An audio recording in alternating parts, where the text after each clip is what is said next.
So just so you know, I've only done this one time. Lucky number 2. Yeah. I guess I was telling you at Dearman's the other day, the reason why I want to do this is so people know who we are. People don't really know us anymore. You know, like they see us, but they don't really know what we stand for, the philosophies that we have for restaurants and food, and more importantly, hospitality. I guess we can start with thank you for being here, right? Happy to be here.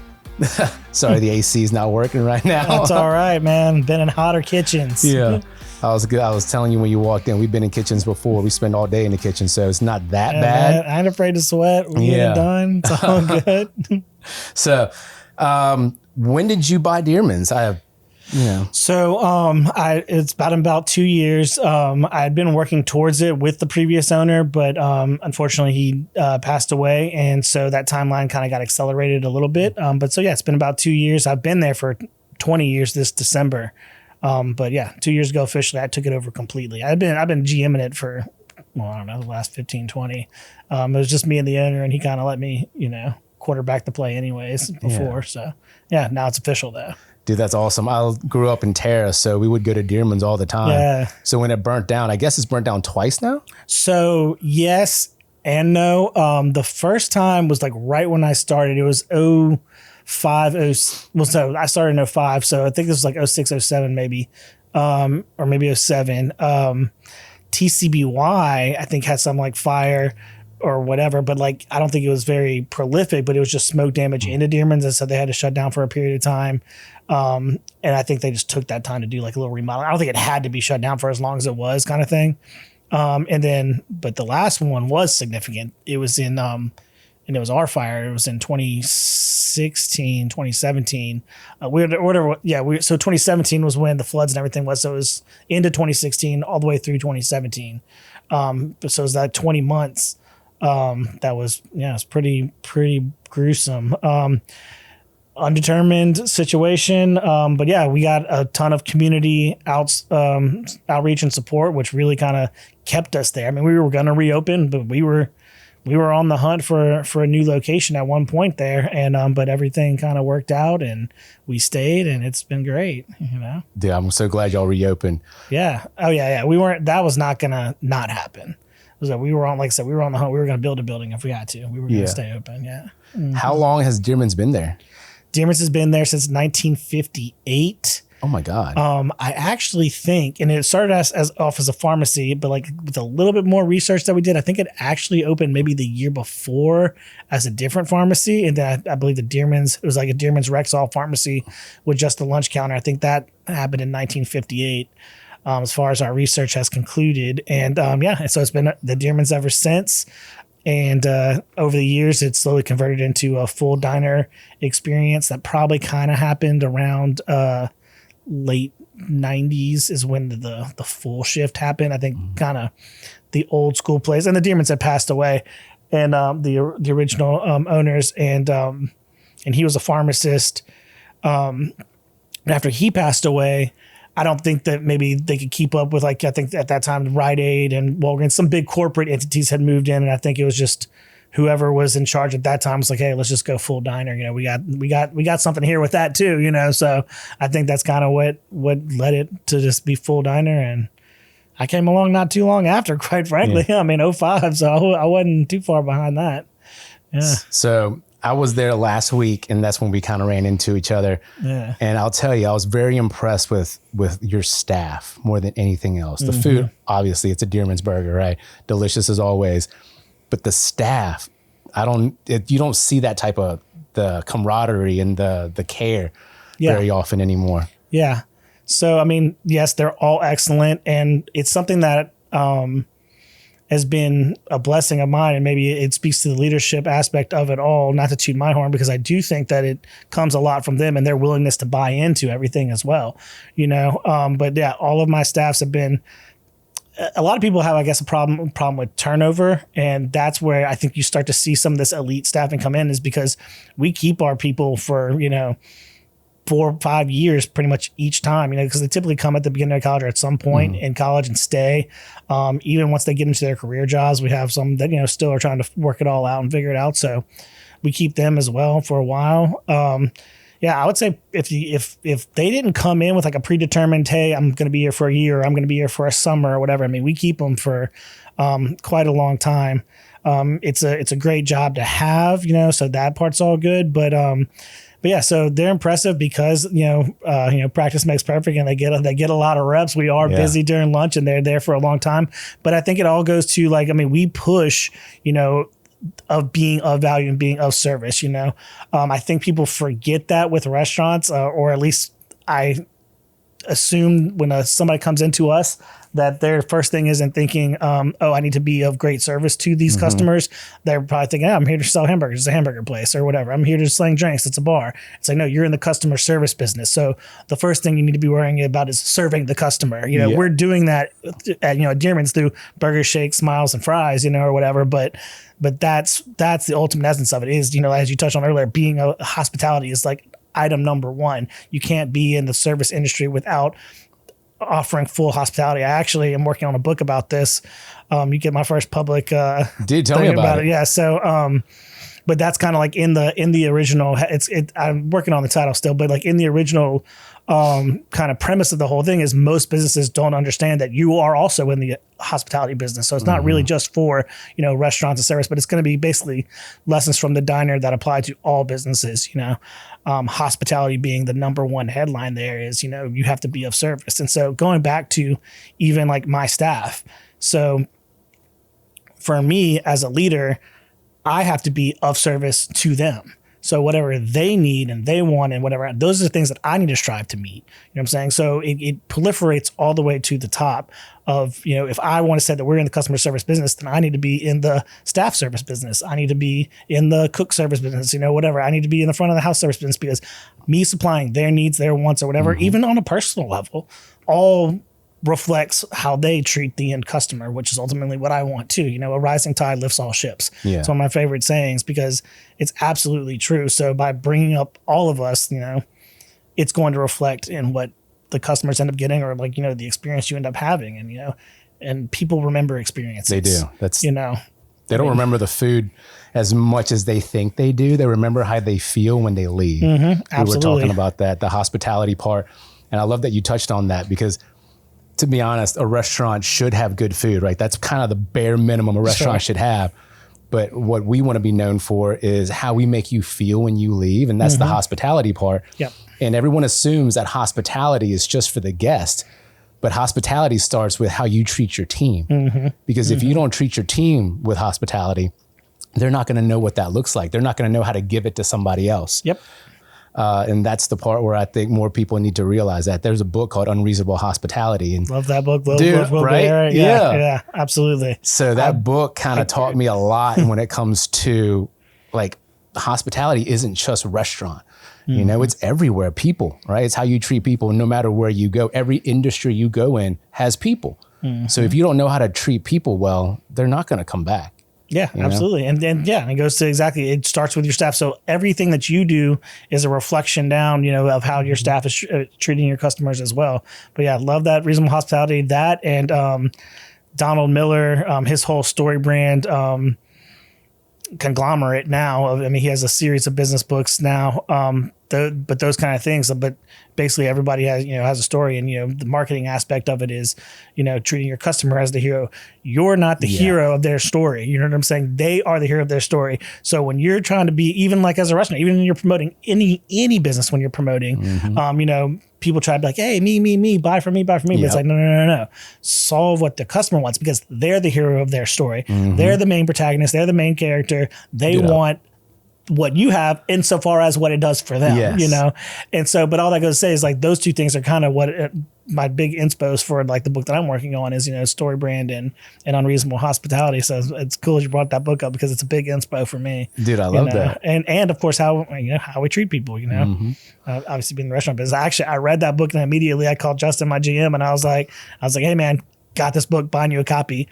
And my old assistant manager, who kind of actually helped us, her name's Cornelia. She helped us kind of create our management infrastructure because, again, before it was just me and the owner. So when I took over, I was like, all right, it's time to build a team and start, thinking about how we're going to do this. And when I hired Justin, he was like, I'll come back to BR if we're going to be expansion minded. So I'm like, if we're going to be expansion minded, we need a team, whatever. And one of the girls, she was graduating LSU, but she decided she wants to go off into some school in Colorado. I think it's more of like a culinary school, but it also teaches like restaurant management or whatever. And I was like, hey, since you want to do restaurant industry stuff anyways, why don't you join the management team? So she kind of helped us start it all. But anyways, I mailed her a copy of it as soon as Circle the Wagon back. As soon as I read it, I called him and I called her and I was like, yeah, this is the book, and so big inspiration of mine. I love when I find like awesome books, like I just send them to all my team. Oh, like, yeah. They probably won't read them all, right? Mm-hmm. But I want them to know that there's so much inspiration out there. Mm-hmm.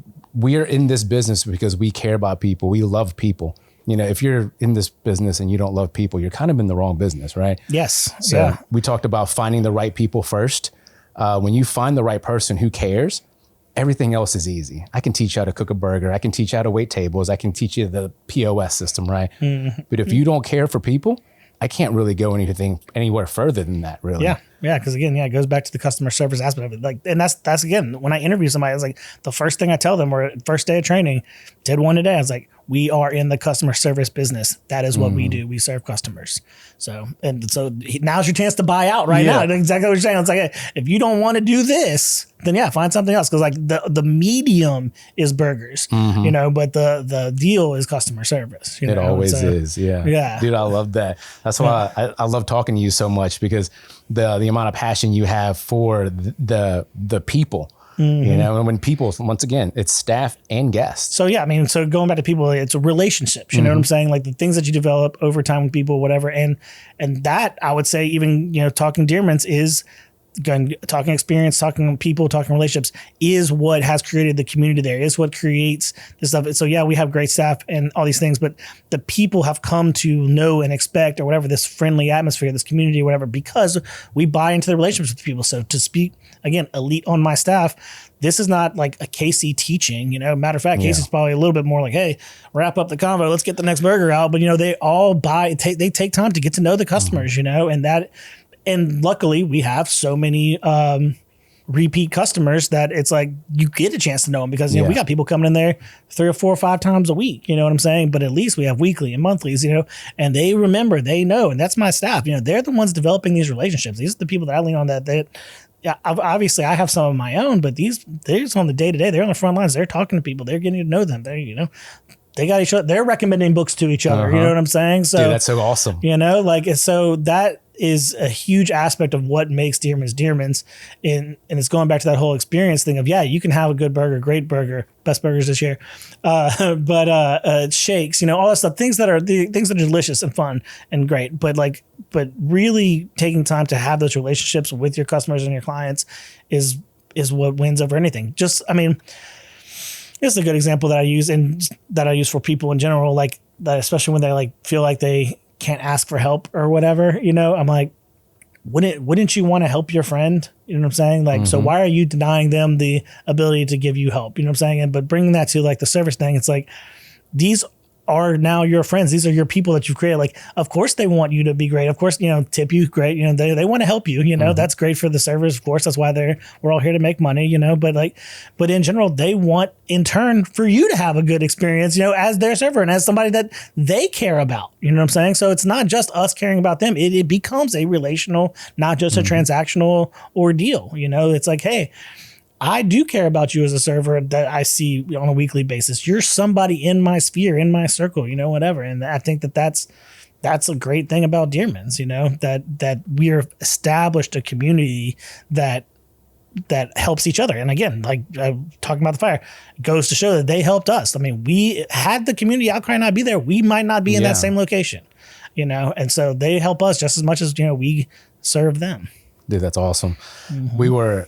We talked to so many people all day long, and you have to think about that relationships that the guest builds with your team.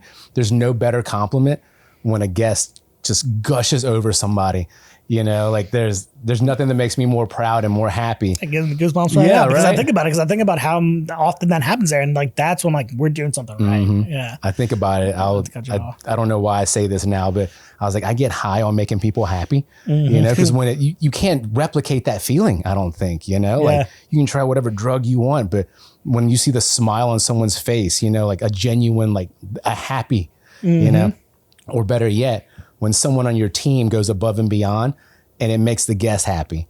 Yeah. You can't teach that to people. Like when you open doors for people, like it goes so far. Yeah. I watched one of my hosts do that today, and I watched your servers do it the other day as well. Yeah. I don't think I ever tell anybody to open the door for people, but when you open the door for somebody, that tells me you care. Yeah. I'll tell you what, that happened to me just at the coffee shop I was at the other day. And we go there all the time, but I was beating up on them a little bit. I was like, another big dog's moving into town is pretty good. But they were opening the door that day. And I was like, that's never happened before. I was like, I wonder if they're stepping up their hospitality. I was like, this is really cool. And I guess I would never think about that because I guess, we do it instinctively at our place. So I was like, man, that did make me feel good when I came in today, So it does. It was cool. I like when someone does it for me. We don't think about it, but we focus a lot on this thing called the peak in rule, where there's like 2 chances you have during every experience to make an impression, to make someone happy, basically, right? So you have the peak and you have the end. So the peak can be a good or a bad thing. Let's be honest, we want it to be a good thing, right? Sure. But even if it's something bad, even if it's something, let's say we burned your burger or something, right? You still have the end of that experience to make them feel like you care and that they mean something and that they're just not another number.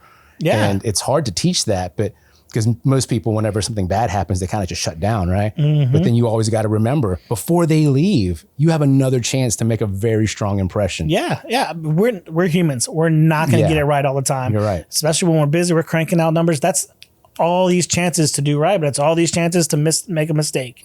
So it does happen. Okay, but yes, exactly right. Yeah, you want that peak to be great, but you can have a valley and still tail it off just right.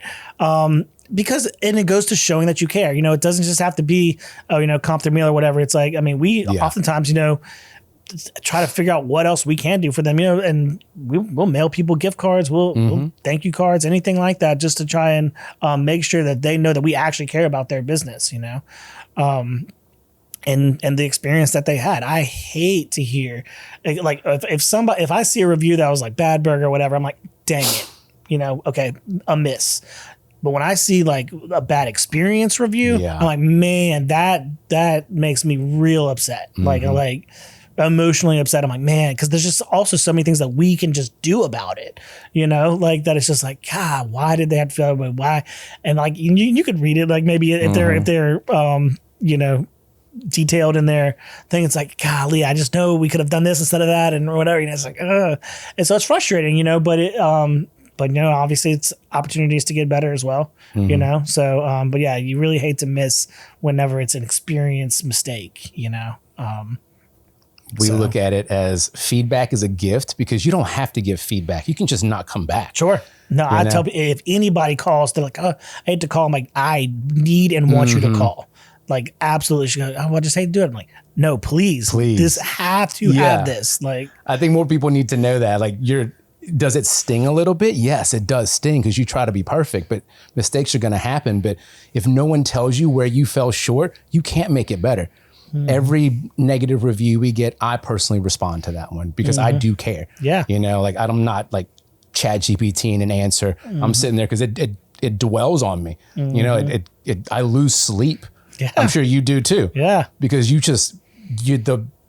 spend your entire time trying to make someone happy. And when you make someone, let's say, sad or disappointed, do you know what it takes for someone to get on a computer or get on their phone to leave a bad review? Like, how hurt were they? Yeah, I'm passionately doing this now. Right, exactly. Like I have a fervor. I'm not doing this because I feel, like whatever. It's like, no, I care enough to, like, I'm going to whip this out. Like, it's like they're extremely upset. Yeah. They're not a food critic and they're getting paid to do this. They're like, no, I'm taking my time to write this out so you guys know, you know? And so, yeah, exactly what you're saying. Like that's somebody who's passionately, whatever. So we need to meet that with equal passion on trying to resolve it, you know?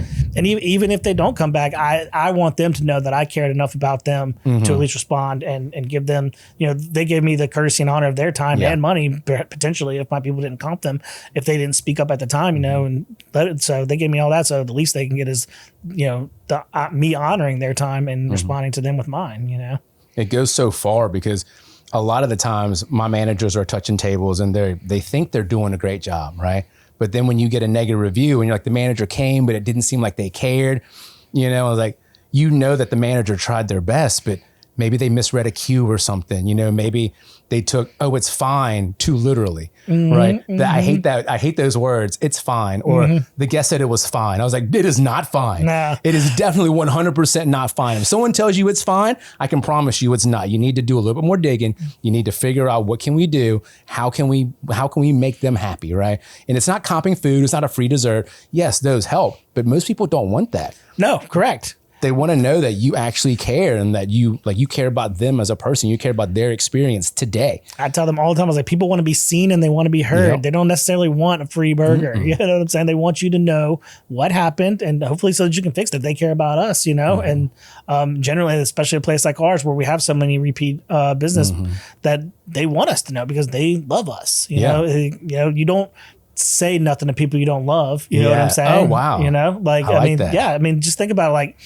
if you have a friend who's always yes man in you or whatever, then I mean, hopefully you are doing great all the time. But again, we're not perfect. We're not so when I do mess up, if you're not there to tell me that I'm not doing right or I'm going the wrong way, then you're not a good friend. You don't love me. You don't care about me. You know. So I do take that as well, especially from my regulars. You know, I'm like, hey, thank you for telling me because I need to know if anything is dropped. You know, and even if it was for a day, for an hour, for a minute, you know, like we can fix it. You know, I had a conversation with a friend of mine in Hammond, and we don't see each other very often, but he had a bad experience one time, and his wife told him, like, don't call JP, you know, like, and he was like, I have to, you know, like if this happened in my business, I want him to call me, you know, and when he called, I was like, I appreciate you so much. And we talked about it, you know, at length. And then he said something to me. He was like, I'm trying to save your business. You know, like he cares that much about my business that he had to say something. Yeah. You know, and it wasn't like the most terrible experience, but the way he looked at it, if it happened to him, it's going to happen to someone else. Sure. So there's going to be a coaching moment in there somewhere, right? Yeah. And that's what I can't appreciate that anymore. You know, like that is amazing. I know. I mean, I try to beat it into my staff, but of course, you know, everyone wonders, you know, am I going to get in trouble or whatever? That's why I don't want to tell you. It's like, no, tell me. I want to fix it with you. Again, going back to this could be a coachable moment for you. So we all get better today, you know? So yeah, I'm not going to be mad at you. I'm going to help you do this. Yes. I mean, quite frankly, most of the time when you make mistakes, I take it as a personal, I didn't do enough, or I didn't get my manager to do enough, or we didn't train you the right way, or we didn't correct you when you were starting to veer off on the wrong path. You know, it's not a you thing. Most of the time it's a me thing. I love that. So. Coachable moments though, is, you know, when our staff make mistakes, you know, I was talking about how, you know, they might be scared to tell us and hopefully not, but I feel like no matter how often I beat that drum, there's still that intrinsic, because I mean, the other thing is they don't want to fail either. You know what I'm saying? So it's not even that they're going to get in trouble, but like no one likes to fail but we don't like to fail. And that's kind of part of it, is that when they're failing, I don't look at them as a failure. I look at myself first, and I'm like, hey, what did we do that didn't seep down enough? We didn't coach enough. We didn't train enough, or we didn't course correct. You know, there's anything like that. Or maybe we didn't identify a bad day. You know, they can be an A1 student. Just like I sit there and say that we made mistakes, whatever. They can be an A1 person and they can be having an off day. That's it. Hey, you know, my dog died, you know, and it's a bad day. You know, that happens too. And so, you know, they're human too. Those things are all need to be identified, but I think it starts at the top, you know. And if you're the type of leader who doesn't recognize that, you're not going to go far. No. You're going to have that turnaround and that journey that we're talking about, because people aren't going to want to be around you because you don't understand. And I think, you know, understanding is probably going back to all of that service thing. It's like, it's the core essence of how to be. So going back to service thing. Yes, you want to be of service. Okay. But how can you be of service if you don't understand what the person is? And that also goes back to the customer is the hero thing. If you don't understand the needs and wants of the person that you're even trying to serve, then your serve might not be off. Just like I said, misreading the cues, you know, like you could be doing everything right and none of it hit, you know? So that's all very possible. I love that, the accountability piece of it. When anything bad happens, you have to take accountability as an owner, and you have to figure out what you could have done better. If the first thing you do is point the finger at someone else, you're a terrible leader. You know, like you have to always say, what could I have done better? How could I have helped more? We have a concept that we teach. It's called Mom's Management Diamond. And on the outside of this diamond, it's, did you know what I wanted you to do? If you didn't, that's poor communication. That's my fault, right? Did you know how to do it? Right? If you didn't, once again, that's on me, right? I didn't train you well enough. Did you know when I wanted it done by? If not, I didn't set clear enough deadlines. And then the last part is, are there any blocks in your way, right? Like you could know how to make an omelet. You'd be so fast, you're so good at it, everything's great. But if you don't have eggs, you can't make an omelet, right? So once we figure out all of those things on the outside of that diamond, we now focus on the motivation side of things. Yeah. Why weren't you motivated to get it done, right? Yeah. And usually by the time you answer those 4 things on the outside, the motivation part's there. Yep. You know, but everyone wants to be so quick to say, there's just a bad person, they don't get it, they don't want it, right? And then when you actually take the time to figure out what could I have done better, how could I have been more clear, then you start to realize, oh yeah, there's a lot more that I could do. Yeah, especially when that communication piece is huge. But actually, I love the last part of your diamond.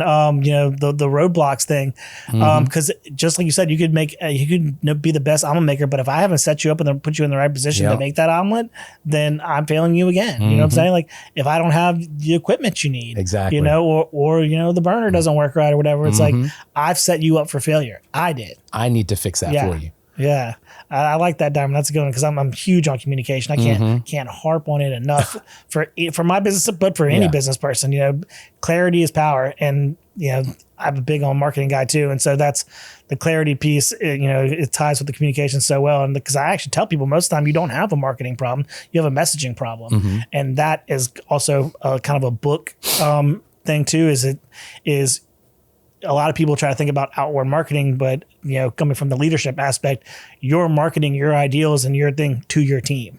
And so when you start getting into that problem with messaging, like you can be saying what you think you're saying, but your message is unclear, then your team is never going to be able to get to the level that you want them to. And you're going to be frustrated with them, but it's actually your messaging is the problem, not you know, the person receiving it. They're receiving it loud and clear, you know, and they've heard it 8 times or whatever that, you know, the necessary need for a message to get through. But it got through, but it wasn't clear enough. You know? It wasn't clear enough. I love that. Tell me a little bit more about the messaging part, because I think so many people miss that. Let's see. So I think it kind of also goes back to, you know, going to the customers to hear. So always taking the person that you're talking to and breaking down what their need is, what's going to give them the transitional identity that they're looking for, you know, and as a leader, you want them to have the one that you're, you know, aligning with as well. But every single person has a different, you know, personality or whatever. And so in order to get them from A to B, you have to figure out exactly what their problem is that you need to solve. You need to guide them through that problem and potentially show what life looks like doing it right and potentially what life looks like doing it wrong, you know? And so that's kind of how you clear up that messaging. Is like a lot of people probably, 1, don't identify the problem well enough. Yeah. And 2, don't provide a really good guide. And guides should be simple. The more complicated you get, the more room there is for confusion in that messaging or whatever. This is ABC, you know, and that's it, you know. And again, positive benefits obviously is very encouraging, and negative benefits like, hey, when you're doing this wrong, this is what happens. Your life doesn't look as good this way, and people want their lives to look good, right? So we want to go the other way, you know. And ultimately, if you're guiding them properly, and by doing so, your message will be clear by identifying their problem and knowing who they are and where they're trying to go. And ultimately, where you want them to go will converge. When you talk about identifying that problem, are you more talking about for your staff or on the guest side of things? So that was basically like kind of like a marketing messaging, like super like bird's eye view of like the way that I treat things, but like coming at it from like a leadership standpoint. The problem may be things that you kind of have outside of your diamond, really. Yeah. So I really liked your model is that I would probably use those. A lot of those are the probably 4 big ones that would be like identifiable problems that this person is not getting to this way, you know? And so in that sense, I was just talking about just a macro version of it all, but in general, the problem could be a lot of times falls into those 4 categories that you already talked about. But again, but actually this falls into roadblocks, you know, like you get into personal issues and things like that, you know, that, you know, they may not be able to accomplish the thing that even if they have this, and this, you know, so helping people identify the problems is such a huge part of what we do. We're natural problem solvers, right? Like we want to fix things, but when you give people the answers all the time, you're not teaching them how to solve their own problems. Because most people, let's say on a Sunday night, we ran out of fries or something, right? Their problem would be, the problem is we ran out of fries. But if you help them far back enough, right? We call it IDSing, identify, discuss, and solve. If we IDS the problem back far enough, we can figure out, did we order properly? Are we over portioning? Were we shorted on the truck, right? There's a lot more things that if you fix the actual root cause of this problem, the symptoms of that problem would go away. So that goes to exactly what I was talking about. You have to correctly identify that problem. A lot of people miss that. So you're talking about exactly. Somebody might just say, we're out of fries. Yep. Yeah, that is the problem. But is that the problem? No, the problem's way back here. Yeah. I love that. Yeah, keep going. We think about that all the time. So I know for me in particular, I want to help people so badly that when you come to me with a problem, I used to do this a lot. I would instinctively give the answer, right? Which in the moment is very fast. It's effective. It solves that initial whatever issue that you have. What I've learned is if I keep doing that for people, they never learn how to solve their own problems. And that's really what we're in the business of, is helping people grow. So we use this, I stole this from somebody, but it's called 131. Once we identify it down to the real problem, right? I ask you for 3 recommendations or 3 options that could make the problem go away forever. Not a Band-Aid, because everybody likes a Band-Aid, but 3 viable options that'll make the problem go away. And then after you give me those 3, I ask you for 1 recommendation. Yeah, which one's your recommendation for this? Yeah, I've heard that. I like that a lot. Actually, I'd heard that before, and I recently saw that specific layout of it, and I was like, man, I need to bring this to my leadership team, because I'm a big on saying, don't be a problem person, be a solution person. Yeah. But have I provided them the correct model to be that solution person? So that is an answer for me, was a no, really. And I saw that model fairly recently, or was reminded of it, and I was like, this is something that I need to kind of cultivate and bring to my team. Like, this is what I mean when I say be a solution person. So yeah, I love that. My partner Trent always says, don't be a problem reporter. You know? Just don't come to me with a problem, come to me with a solution, or at least want to find a solution for it. Once again, the people that just come with the problem and they don't care about the solution, they're not really hospitality oriented, you know, like they're not people oriented. They're just like, there's a problem, I don't know what to do with it. They throw their hands up, you know, they don't take accountability for anything. The people that I love to work with the most are the ones like, I know I can fix this. Yeah. Right. Like what else can I do? Right. Yeah. I've gotten into, character flaw on my part is what I try to do is start asking them questions about the problem. And I'm like, all right, well, what about this? What about that? Whatever. And sometimes I come off a little patronizing, but sometimes I feel like it is that because also like the questions seem rudimentary at first. And so maybe it comes off that way, but it's like, no, I want you to think about it at this base level, because this is how you're going to solve the problem. Like, I think about it from the very square one. It sounds like I'm being, a little facetious or whatever. I'm like, no, what about this? What about that? Because somewhere along this way, we're going to find a problem. We're going to find it upstream, but we got to start upstream to get there, So, if you ask enough questions, you'll figure out how to solve the problem. So I've tried to practice doing that, and also doing that in a kind way. Dude, I like that you said that. Kindness. Because I've struggled with that before. But doing that in a kind way as well, because I don't want to just get the problems, because yes, I'm very quick to be like, all right, well, I'll fix it, know, but being a leader, if you want to be a good leader, you can't always just trade that time to do it, because hopefully you're doing something else that's going to benefit the company or whatever else. And so, your time needs to be adjusted to that. And, I give that, when I'm talking to people, especially in coaching environments when CEOs are sitting in, fry man seats. I'm not saying you never have to be there. It's your business, and yes, you're responsible for everything. But if you're solving fry man problems all the time, then you're gonna have a big problem getting your further vision along. Yeah. You know what I'm saying? And it's just gonna take that much longer. That means you don't have the right people in the middle with you. Correct. If you're constantly micromanaging people, you don't have the right people with you. The right people you don't need to micromanage. The right people you can just guide in the right direction, and they take it and they run with it. Yeah. Every time we refine our systems, I try to impart upon to my leadership team, and they're valuable because I'm not in the day-to-day mix anymore. So even when we have our staff meetings, I'm like, the things that y'all tell me, I always say, I joke, I say, I listen to the cries of my people, but I was like, but seriously though, the things that y'all tell me informs the decisions that we make. Oh yes. These rules and regulations that we're now enforcing on you are your words to me, but same thing with my leadership team though, going back to what you said is being able to guide, I was like, if all of us just walked away today with our systems in place, could somebody just walk in here that's never been here and said, this is day one, I'm employee, I'm just going to follow y'all's little systems and lists here, and I can open and run this restaurant. That's my ultimate goal.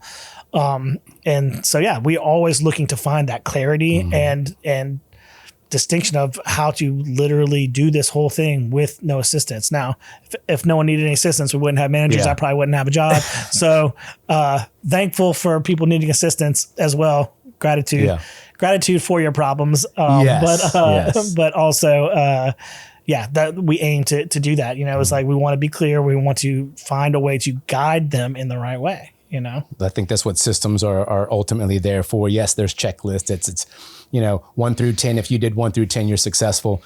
My partner says all the time, you can have the best systems in the world. And we were talking about this the other day. You could have the best systems in the world, but if you don't have the right people with you, it's never going to work. You might as well have no systems. Absolutely. The right people make the systems work, but the wrong people, you might as well just not have wasted your time writing anything down. Yeah. Oh, trust me, we've had those same conversations too. I was like, "What?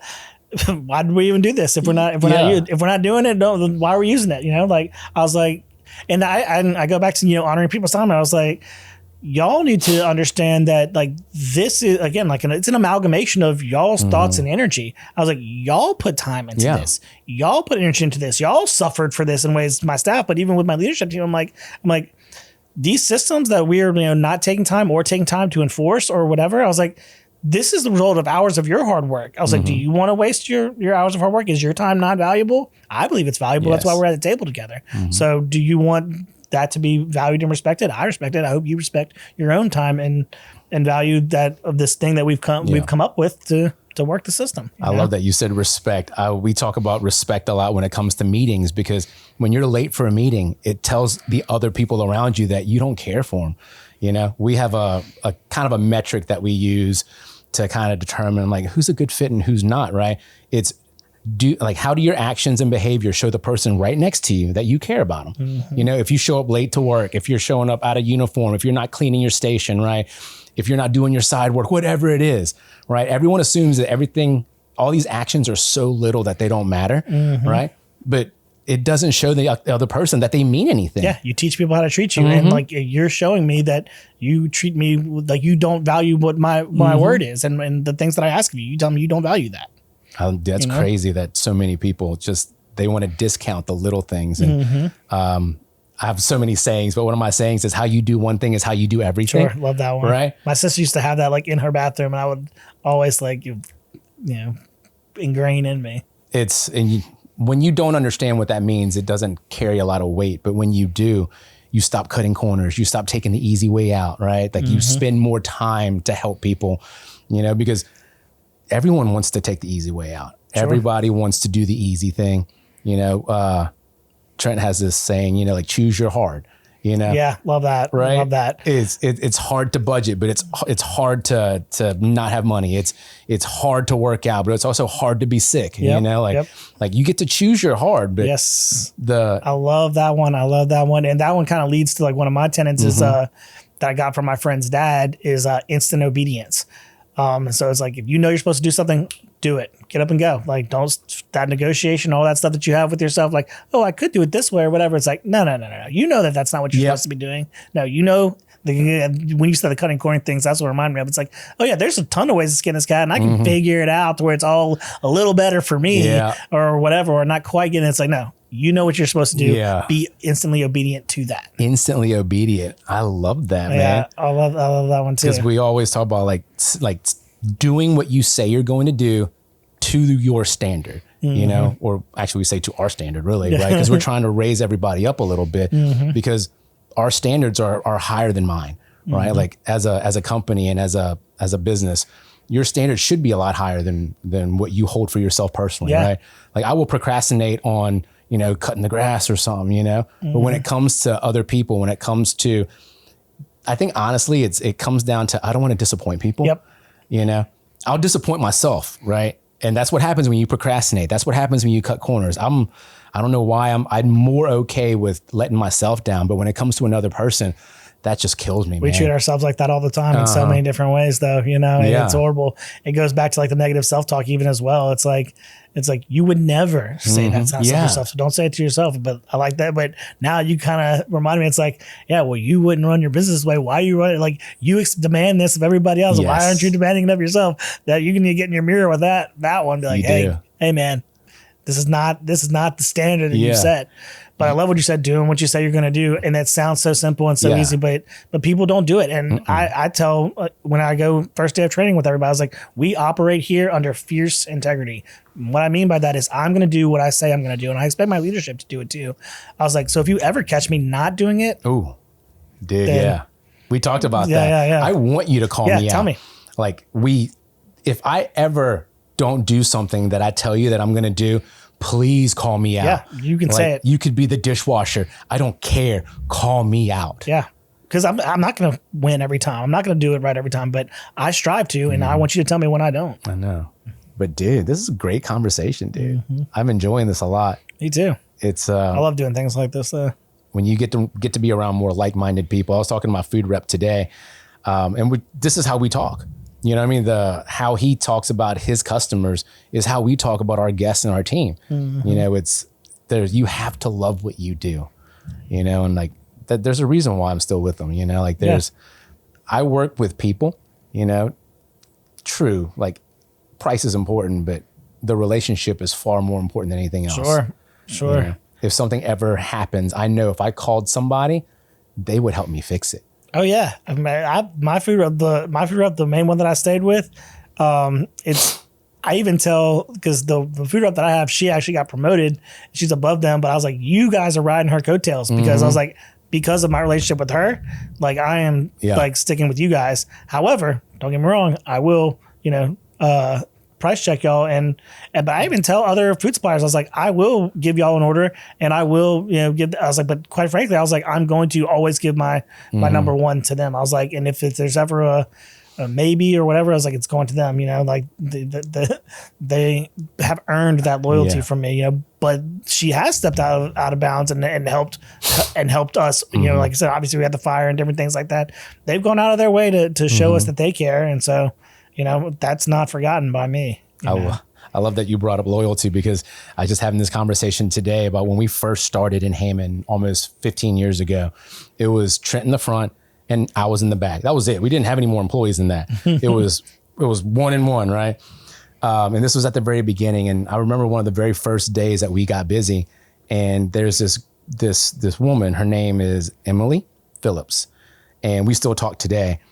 And I bring this up to her every time I see her, not every time, but a good bit. I was like, I love you, because when we were so busy and we didn't know what we were doing, I had to step out of the kitchen to help Trent in the front. You know, we're all freaking out. We've never been this busy before, right? It came out of nowhere, and no one asked her to do this, but she got behind the bar. She started making drinks for people. She started running food to tables, and then she just said, all right, bye, and just left. I've never forgotten that. Yeah, I will never forget that. I've had a few customers when we've been shorthanded or in the weeds. Like I've had one guy be like, "Hey man, I'll put tables for you." Yeah, you know what I'm saying? Like I've had a couple of instances like that over the years, like with just something that happened, or even like hurricane days or freeze days where like it's just tremendous and stuff. I've had customers to try to step up and do the line, but also going back to the fire. I remember one guy, his name's Wade. He went around to every business in our area. And like, so, I mean, obviously, I guess he did whatever he wrote to the people, but like he went around to every business area. He goes, the only reason I shop here is because I eat at Dearman's and then I come here after every single one. He's like, just so y'all know, they're going through something over there. He's like, but the only reason that I buy stuff from here is because I eat there and then I come here. And I was like, man, and he said, he went to I saw him doing it. I just saw him walking around. He's like, hey man, because obviously we were just around figuring things out during that time. And he's like, hey man, what you doing? And he told me, he's like, I'm going to tell them that I shop with them because I come to y'all's place. And I was like, man, that's intense loyalty. Like, giving me goosebumps right now. No, he's just always been such a great customer of ours. But I was like, but yeah, I mean, if I wouldn't have seen him, I wouldn't have known that. He didn't tell me. I questioned. I was like, what are you doing? I just see you walking around in these businesses. And he's like, this is what I'm doing. But he wouldn't have told me that or anything like that. He was just doing it out of loyalty, and that was awesome. I love people like that. There's probably countless things, especially during that time, that happened like that. We got the letters, we got this and that, but how many of our customers were out there just speaking and going to bat for us on our behalf, and do it on a daily. So that goes all back to the relationships you form and stuff like that. It's like the people, flying your flag are the people just in the streets, what I'm saying, that are talking about you or whatever. And that's why you want to give them these good experiences because they are essentially doing something for you as well, And so the least you can do is, honor their time and their money coming into your place and giving them the experience that they deserve. They're your biggest spokespeople. Yeah. Like it's you. Yeah. Cause I know whenever a company or a business like impresses me, I tell everybody, like I want to be a champion for them. Yeah. And then whenever other people champion you, oh my God, it's heartwarming. Like it really is amazing. It's so awesome when that happens. You never know who's going to do it either. Like we don't walk around talking to people and being like, I'm going to be nice to you because you're going to say something nice about me. We just do it because that's who we are. And then those people, when they do it back for you, you're like, oh my God, you love me. Yeah. Yeah, absolutely. Exactly. Makes you feel so good. I love that. So let's talk about Justin for a second, because when I was there the other day, that dude's awesome. Yeah. Like, I don't know, his energy was amazing. The way he interacted with guests, like you can't teach that. Right. Yeah. I'm such an introvert myself. I have learned extroversion just from obviously being in the restaurant business and doing entertainment industry for a long time as well. But Justin, man, he's got the charisma. Yes. That is a lack in my department. He's got the charisma. He's got the charm. Yeah, he's got it all. Yeah, he's out there. But yeah, he's awesome, man. Actually, so we've been friends for years. We started off, we actually both went to Parkview together, and then kind of went our separate ways. Actually, the entertainment industry stuff kind of really is when we got tight again. His older cousin was doing some of the same stuff that I ended up doing, but me and him ended up doing it together. Ultimately, he did his own thing for a while, and I did my own thing for a while. Then we joined together to create Free Agents Marketing, and then but from there, we've dabbled in so many different business opportunities together. But recently he was in New Orleans, doing food and beverage stuff out there, and he was going to take a job on a cruise line. Oh, wow. And his training got delayed. And I was like, hey man, why don't you just, come work at Dearman's for a while in between, cause he's like, what do you mean you got delayed? I sold up my apartment. I quit my job, whatever. Like, he's like, ain't no delay for me. And I was like, well, look, dude, why don't you just come up here and manage Dearman's for a while, stay in my extra room and whatever. And so he did. And I didn't offer him a management job. I was just like, hey, why don't you just come work, while you're waiting for your training. But like things were going well. And I was like, hey man, what if you just became the GM? And he was, and we talked about it, and like again, one of his stipulations was being expansion minded, and since then we've grown to basically essentially 3 concepts over the last 2 years that are kind of all happening at once right now. But like I said, all of that could only happen with him. Like it wouldn't have been a Casey Evans show. I wouldn't be doing this. But yeah, he's been a tremendous boon and. Like I said, opportunity for expansion, but yeah. So whenever I agreed to that, I was like, yeah, if opportunities come, we'll figure it out, and and you fly the flag, and so yeah, got him on board, and it's been going very well. So we're 2 years in December with him too, because like he came, like I said, shortly after I officially took it over. So building the right team is so important. Absolutely. Like our personalities say that we can do everything all by ourselves, but the longer you do this, more you realize that is so far from the truth. You know, we brought on Patrick Foy recently. Oh, you nice. know Patrick. Yeah. I think y'all go way back. Yeah. He was telling me the stories from today. And having someone that believes the same things that you do, someone that cares the same way that you do. When we were looking for a director of ops, we were looking for someone that, how I put it was, I want someone who cares as much about my staff as I do, right? And so many people were qualified to do the job, quote unquote, right? But on paper, and yes, probably in performance, but I want to know how you treat people, you know? And I met Patrick through the LRA, and I for sure thought he was an owner. The amount of care that he took in everything that he did, I was like, this dude just cares so much. And then when we had the opportunity to bring him on, I was like, dude, we're taking him. Like it doesn't matter. Like we got to have him, right? That's interesting you said that and bring him up specifically. Me and Justin were just talking about him today with somebody. Really? So give him his flowers. And it's interesting that you brought up the staff thing, because that's the compliment we were paying him today. It's like that he like really had like a great staff. And you could tell that, you know, like he built a little, you know, like a band of warriors that were with him, you know, at the last concept he was managing, or the last one that we saw him managing. And so yeah, to pay him that compliment, because it's the exact same thing that you're talking about, is like literally what we were talking about Patrick today. Dude, that's awesome. His reputation is impeccable. You know, it really is. And just, he's got this mindset, right? He put me onto the book Dream Manager. So I've always been that type of person. Like, what do you need? What do you want? Let me help you get there, right? Because if I can take care of you as a person and make you happy, you'll be able to take that and make someone else happy. And he put a term to it, Dream Manager. So basically what it is we figure out what your dreams are. And I mean, not in these exact words, right? Yeah. But you figure out what your dreams are and we help you accomplish those dreams. And in the process, how much happier are you? Like, how much more motivated are you to do this for somebody else? You know, once again, we bring in the right people, they're going to want to pay this forward. Yeah. You know, and that concept alone has been like, wow. Like, I love when people put words and phrases to like how we operate. Yeah. You know? Absolutely. I'm actually going to add that to my book list today too. It's a good one. Yeah. Sounds good. I love that book because it's how we've always treated people, you know? And the right people, they're the ones that take that message and they're gonna run with it. They're gonna do something cool with it, right? But yeah, going back to treating people right, and Justin specifically, I mean, that's again going back to his strong suits. Is like maybe all of his technical management stuff wasn't A1 when he got here, and we can work on that.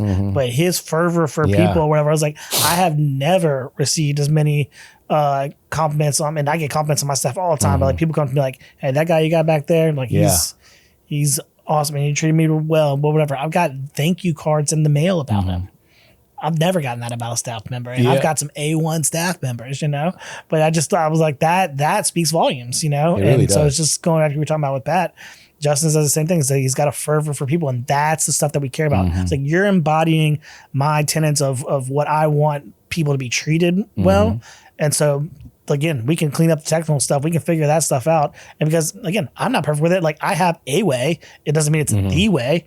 Now I do always tell them, I was like, I have a reason for everything in this building. I was like, nothing is arbitrary. People give you arbitrary rules and arbitrary homework and this and that. Never been me. Every single thing has something tied to it. Now, does that mean it's the best way or whatever? Maybe, maybe not. I was like, but if you have a reason for why it can be different or should be different, I am definitely willing to hear it out, and we can talk about what may be the better way, you know, or maybe I've been doing this long enough that I can tell you I've tried your way and this is the end conclusion of that way, you know, whatever.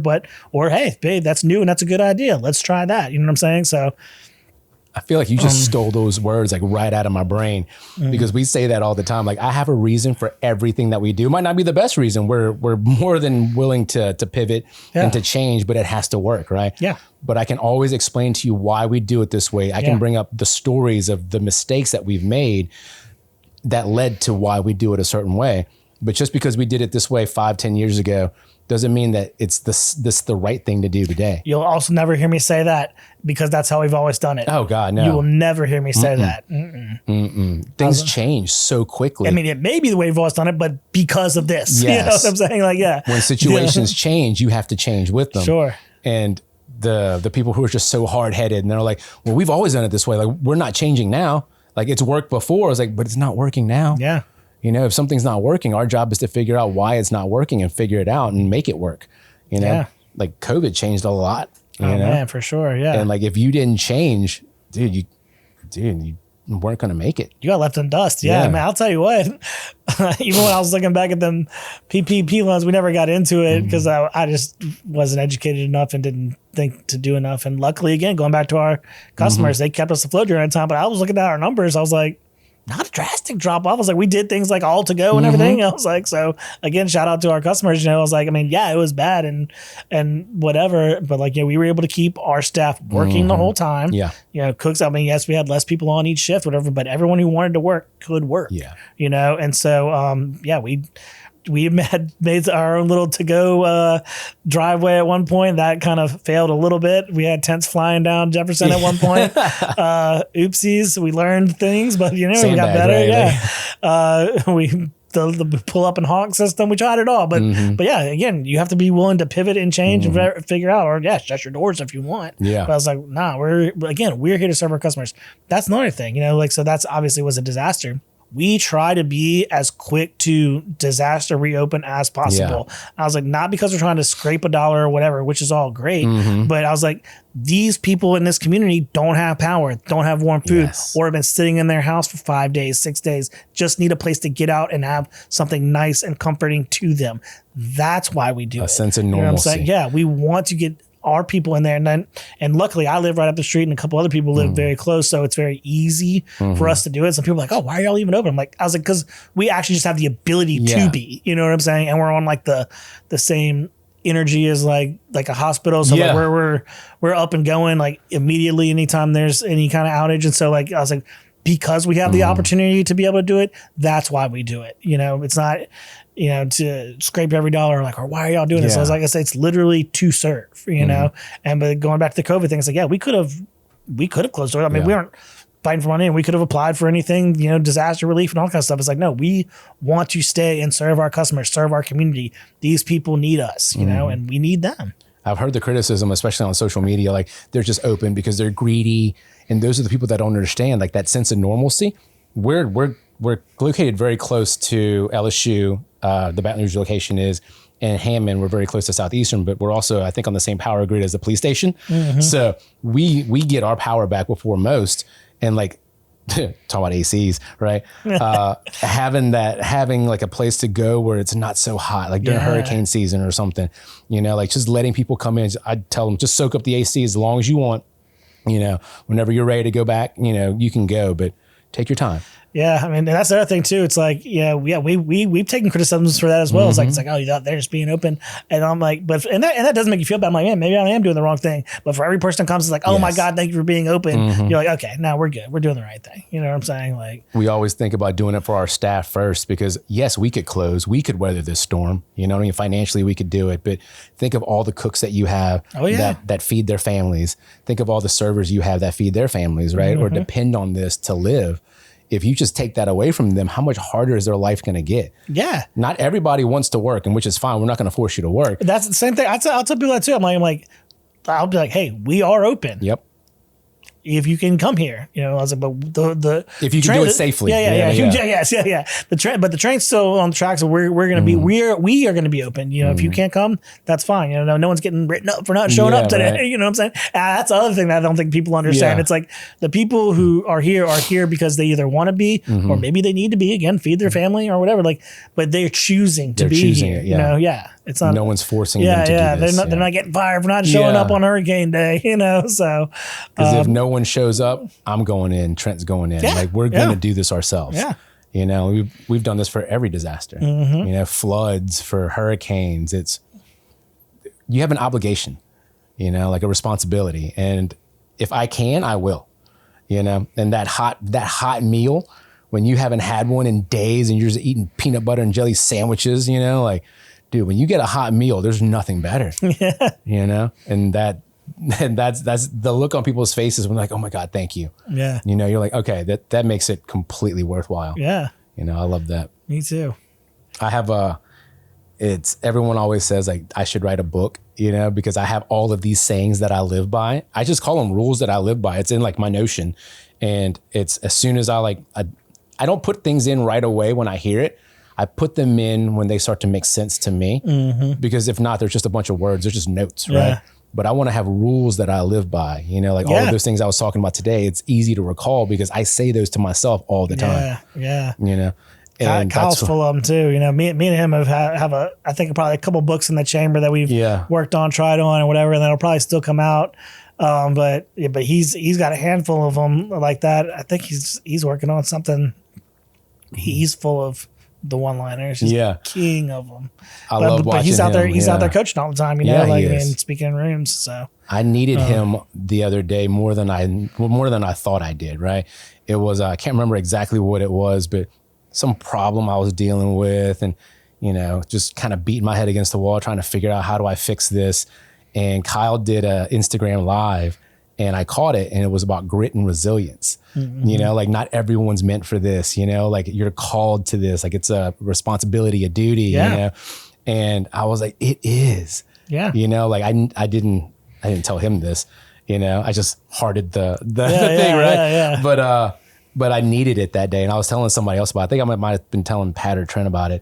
And I was like, I needed to hear that today. Yeah, but that's good. I mean, but even talking about like the grit and resilience thing, that's to the other side. But yeah, not everybody's called to this. Not everybody can do this. You know, I've had hard conversations with people. It's like, and of course, everybody wants to say, "Oh, I love your success," or "I love this story," or whatever. I was like, yeah, or like I want to be this. I was like, you don't want to be this. You don't know the work that it took. You don't know the sacrifice I had to make. You know, whatever. I was like.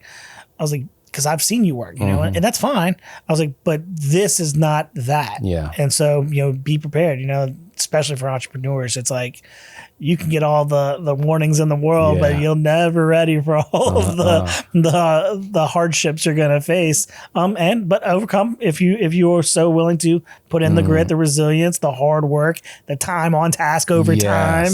You know, that's the time people always underestimate the amount of time it takes to work diligently. You know what I'm saying? It's like, I'm not saying you're not a diligent worker. I'm not saying you haven't been crushing it, but it's going to take some more time crushing it. It takes a lot of time. You know what I'm saying? Like, I tell people all the time that if you want to go into business with me, be prepared to not make any money for 5 years. Because that's how long it's probably going to take to build the right reputation, to help the right people. You know? And it's crazy because we were talking about like the grit, the resilience, and the part that people always say, I want what you have, but they don't know what you had to go through. And like, we don't talk about it, you know, we don't talk about all the hardships that we've had, you know, like the things that shaped us as entrepreneurs. We don't talk about those things. People see the end result and they're like, I want that. And you're like, okay, if you want these are the things that come with it. You know, like, are you prepared for this? You know, and most people go, yeah, I can handle that. And then like you get in a year into it and they're like, no, I'm not built for this. You realize blood, sweat, and tears isn't just a saying. You sacrifice all really three of those things. A lot. You sacrifice all three of those things. It's crazy. Because it's actually good that we're both doing burger stuff. Because like, oh, look at these two burger guys just getting along. You know what I'm saying? Yeah. So that's what I like most that's about more it. natural. Yeah. Because I said this in the last one that I did with somebody.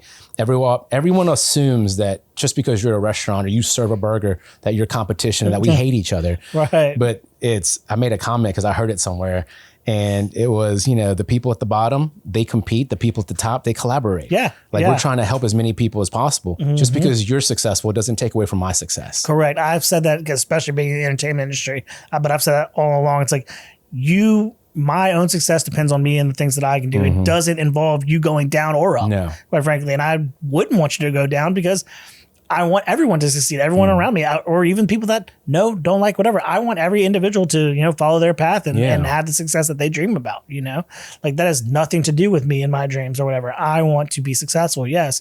And I'm going to go get out there and do that. It has nothing to do with the success of anybody else's business. I'm not trying to beat anybody else. I'm trying to beat what I did yesterday. Yeah. I mean, if you don't have that kind of mindset, you're always going to be dragging behind, because guess what? There's always a bigger guy out there, a bigger giant to slay. And there's always going to be some like bigger on the playground, push you down. You know what I'm saying? So the main way, you want to talk about falling down. Keep chasing other people's stuff. You're going to start stumbling. You know, like you said, be better than yourself yesterday, because if your eyes are on everybody else, they ain't on your path. No. There's too much going on for me to be distracted by anybody else. You know, we have this saying that the easiest way to get to someone else's level is to drag them down to yours. And that's the most BS thing to do. No, I hate that. You know, like you're like, that's because you see so many people try to do that. Yeah. And you're like, no, I'm not going to play the same game. I call people out when they do it in conversations. Yeah. I'm like, you don't have to say that about that person to make it. I was like, you did that to make yourself feel better. Yeah. They're like, no, I didn't. Like, yeah, you did. I was like, you can think about it later, but I'm like, you did. That was unnecessary. You did. But and I mean, I'm not saying I've never done it, but I'm just saying like, strive not to. Yeah. You know? I mean, if I did it, I want someone to call me out. Yeah, sure. You know, like once again, feedback is a gift, man. Yeah. Help me be better. Yeah. You know, we can all be better. Oh, well, Casey, it's been awesome having you on, man. I love this conversation. This was great. I loved it, man. Appreciate you. Thanks for having me. Lucky number 2. I know.